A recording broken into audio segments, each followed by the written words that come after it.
BNP প্রত্যেকটি বিষয়ে পতিত পালিয়ে যাওয়া ফ্যাসিবাদের রাস্তা ধরে হাঁটা শুরু করেছে। আমরা একসাথে মজলুম ছিলাম। বিনয়ের সাথে বলতে চাই, হাজার চেষ্টা করেন ওই আওয়ামী লীগ হতে পারবেন না, দুর্বল আওয়ামী লীগ হতে পারবেন। সেই আওয়ামী লীগ যারা জাতিকে নিয়ে, বিরোধী দলকে নিয়ে ব্যঙ্গ বিদ্রুপ করত, আজকে তারা কোথায়? আপনারা একই কাজ শুরু করেছে।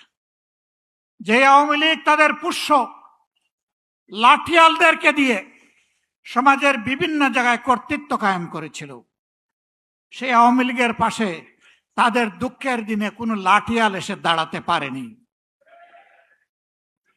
আফসোসের বিষয়, রাষ্ট্রের মৌলিক যে সমস্ত জায়গায় পরিবর্তন দরকার, সুশাসন কায়েমের জন্য, সত্যিকারের স্বাধীনতার স্বাদ জনগণকে দেওয়ার জন্য, প্রত্যেকটি বিষয়ে বিএনপি বিরোধিতা করে চলছে। এটি জাতির সাথে সুস্পষ্ট প্রতারণা। তারা তাদের দেওয়া 31 দফা কর্মসূচি সংস্কারের, তাদের ইশতেহার, এটারও তারা বিরোধিতা করছে। আমার মনে হয় তারা যে বিরোধিতা করছে এই জ্ঞানটাও বোধহয় তারা হারিয়ে ফেলেছে।